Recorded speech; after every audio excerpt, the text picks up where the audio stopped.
여러분 안녕하세요. 반갑습니다. 오늘도 주님의 사랑과 은혜가 생명이 가득 넘치는 복된 예배 또 우리의 하루가 되어지기를 간절히 기도하고 바랍니다. 함께 찬양하겠습니다.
오늘 우리가 함께 나눌 말씀은 이사야서 59장입니다. 먼저 1절부터 3절까지 함께 읽어보도록 하겠습니다. 주님의 손이 짧아서 구원하지 못하시는 것도 아니고 주님의 귀가 어두워서 듣지 못하시는 것도 아니다.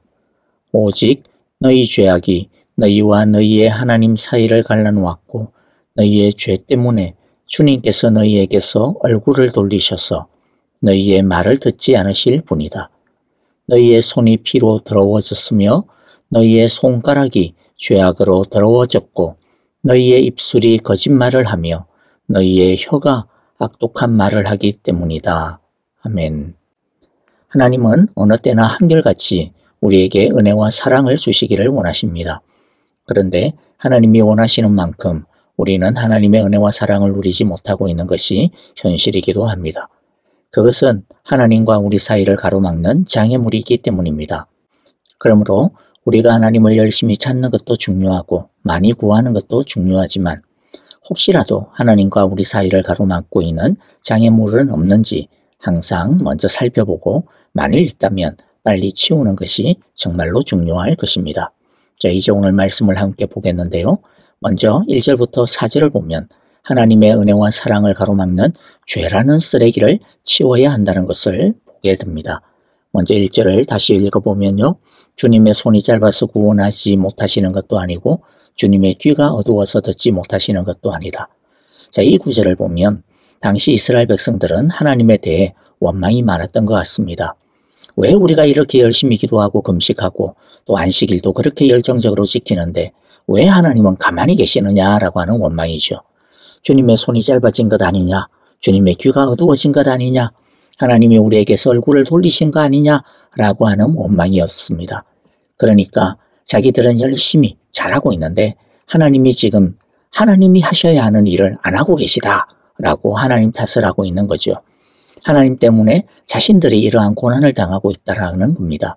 그런데 그런 원망과 불평에 대해 하나님의 대답이 무엇입니까? 하나님이 능력이 없으시거나 귀가 둔하시거나 기도를 듣지 못하시는 것이 아니라 손이 짧아서, 즉 아시리아나 바벨론보다 힘이 약해서 구원하지 못하시는 것이 아니라는 것입니다. 그러면 무엇 때문입니까? 이스라엘 백성의 더러운 죄가 거룩하신 하나님 사이를 갈라놓았기 때문입니다. 그 죄 때문에 하나님이 얼굴을 돌릴 수밖에 없다라는 것이죠. 3절을 봅니다. 너희의 손이 피로 더러워졌으며 너희의 손가락이 죄악으로 더러워졌고 너희의 입술이 거짓말을 하며 너희의 혀가 악독한 말을 하기 때문이다. 이들은 자신들의 입술로 열심히 기도하고 찬송하고 말씀 읽고 자 그러면 그걸로 다 되는 것인 줄 알았습니다. 그런데 그들은 예배하고 찬양하고 기도하는 그 거룩한 입과 혀를 가지고 거짓말을 일삼고 남을 헐뜯는 악독한 말을 내뱉었습니다. 이들은 자신들의 손으로 제물을 바치고 헌금 열심히 하고 그러면 그게 믿음 좋은 거라 생각을 했습니다. 그러나 그 거룩한 예배의 손을 가지고 죄악을 행했습니다. 하나님은 그런 입술로 드리는 기도와 예배에 귀를 막으신다 말씀합니다. 그런 손으로 드리는 예배와 섬김에 얼굴을 돌리신다 말씀합니다. 하나님의 은혜와 사랑을 받는 예배와 기도가 되려면 우리의 입술과 손이 우리가 드리는 찬양과 기도에 걸맞는 입술과 손이 되어야 할 것입니다. 죄는 하나님과 우리 사이를 가로막는 장애물입니다. 하나님은 죄와 함께 하실 수 없습니다. 하나님과의 관계를 날마다 새롭게 하고 견고히 하여 하나님의 은혜와 사랑을 풍성히 누리고 싶습니까? 그렇다면 우리 안에 있는 죄의 쓰레기들을 치워야 할 것입니다. 죄악의 담을 먼저 허물어야 합니다. 이제 둘째 5절부터 8절을 보면 죄의 파괴력이 얼마나 어마무시한지를 우리에게 보여주고 있습니다. 죄는 개인과 공동체를 심각하게 파괴합니다. 5절부터 8절에서 이사야 선지자는 이스라엘의 죄악상을 여러 이미지를 사용하여 보여주고 있습니다. 5절처럼 독사의 알을 품는 것과 같이 악한 생각을 품는 자, 벌레를 잡아먹으려고 거미줄을 치는 거미처럼 남을 해치는 자의 계략이 실행이 되면 많은 사람이 치명적인 해를 입게 됩니다. 그런데 죄는 다른 사람만 파괴하는 것이 아니고요. 무엇보다도 자기 자신을 파멸로 이끕니다. 7절, 8절을 보겠습니다. 그들의 발은 나쁜 일을 하는 데 빠르고 죄 없는 사람을 죽이는 일에 신속하다. 그들의 생각이란 죄악으로 가득 차 있을 뿐이며 그들이 가는 길에는 황폐와 파멸이 있을 뿐이다. 그들은 안전한 길을 알지 못하여 그들이 가는 길에는 공평이 없다. 스스로 길을 굳게 만드니 그 길을 걷는 모든 사람에게 안전이 없다.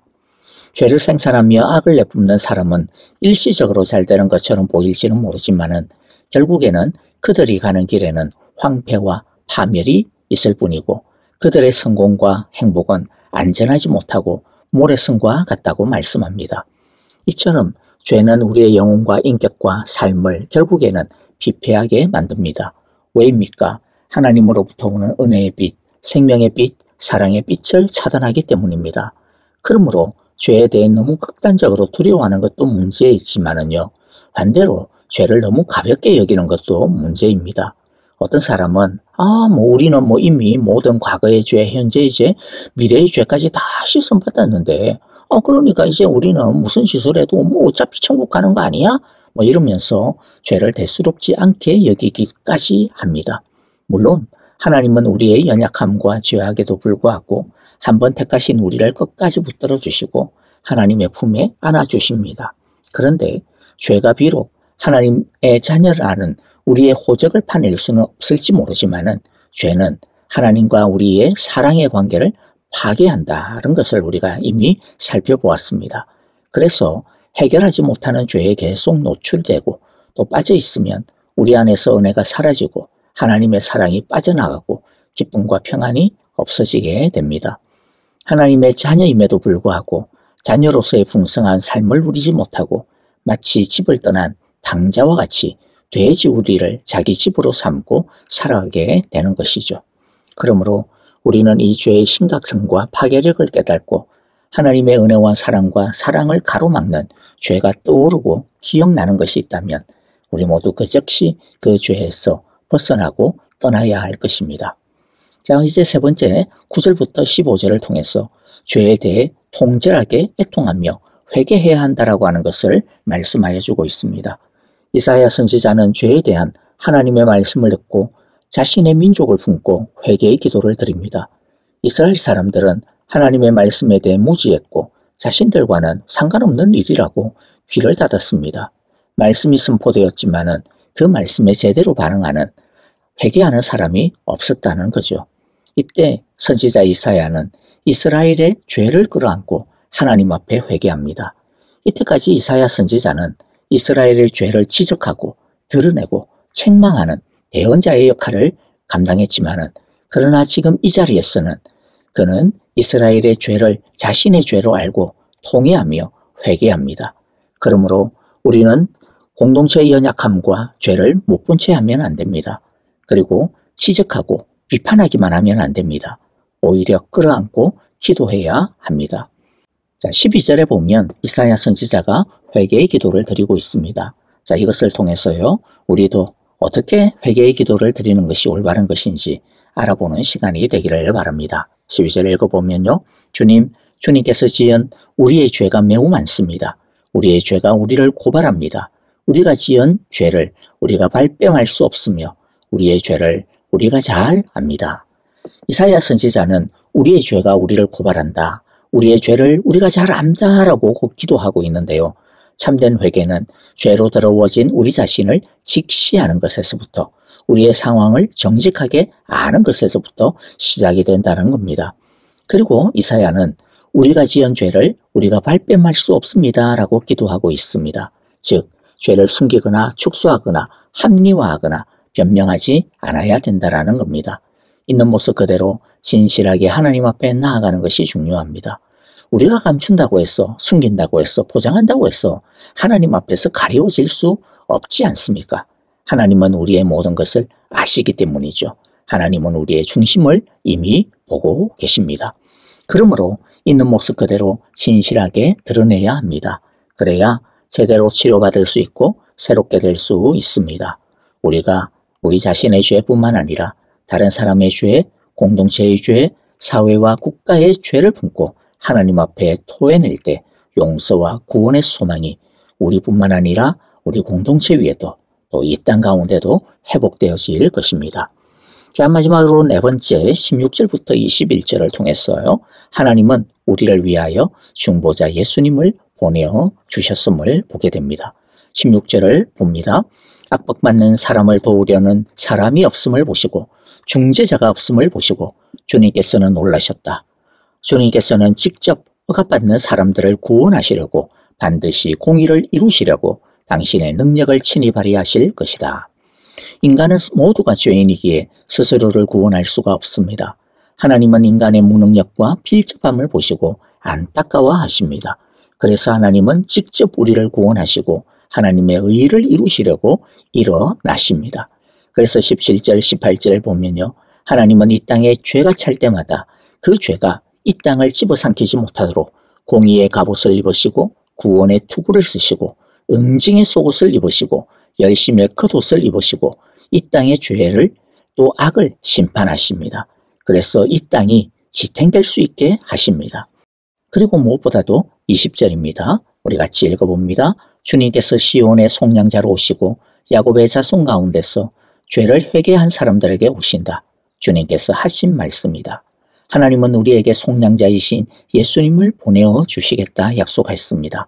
그리하여 회개하는 사람에게 21절에 보니까 이 예수님을 통하여 우리에게 무엇을 주십니까?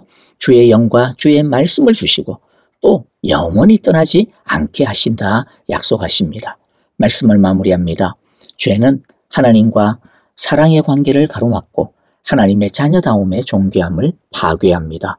그러므로 우리가 하나님께 나아갈 때 특별히 우리의 죄, 즉 하나님께서 기뻐하시지 않는 삶의 모습이 있는지 자신을 돌아보고 회개함으로 나아가야 할 것입니다. 선지자와 같이 자신의 죄뿐만 아니라 다른 지체와 공동체, 사회와 국가의 죄를 끌어안고 중보자로서 하나님 앞에 엎드려야 할 것입니다. 이렇게 죄를 자백하고 하나님께 나아가면 하나님은 우리와 하나님 사이를 가로막고 있던 이 죄의 쓰레기들을 다 치워주실 것입니다. 그리고 진리와 생명의 빛을 비추어 주셔서 설령 암흑과 같은 밤길과 같은 길을 지난다 할지라도 안전하게 지켜주실 것입니다. 주님의 성령과 말씀이 우리를 영원히 떠나지 아니하고 함께 하십니다. 주님께서 진실로 회개하며 엎드리는 우리를 구원하시기 위해 전사로 무장하시고 우리를 위해서 열심을 다해 싸우신다라고 하는 이 사실을 기억하며 믿음으로 주 앞에 날마다 가까이 나아가는 우리 모두가 다 되어지기를 간절히 바라고 기도합니다. 아멘. 자, 오늘 우리에게 주신 귀한 말씀들 마음 가운데 새기면서 우리 함께 기도하고 찬양하도록 하겠습니다. 교회를 위하여 기도합니다. 여러분들 우리 공동체를 위하여 그리고 또 우리 목장 식구를 위하여 중보하며 기도하기를 바라고요. 또 이 나라와 또 이 사회를 보고서 이 땅 가운데 있는 죄악을 우리가 품고 주 앞에 중보자로 기도할 시간 되었으면 좋겠습니다. 아프신 분들 특별히 우리 사랑으로 기도합시다. 김정숙 권사님, 다니엘 형제 그리고 또 우리 지수영 집사님을 위하여서 여러분들 함께 기도해 주시기를 바랍니다. 선교사님들을 위하여 우리 함께 마음으로 기도하는 시간 갖겠습니다. 찬양하며 기도하겠습니다.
처음부터 고백합시다. 나는 하나님을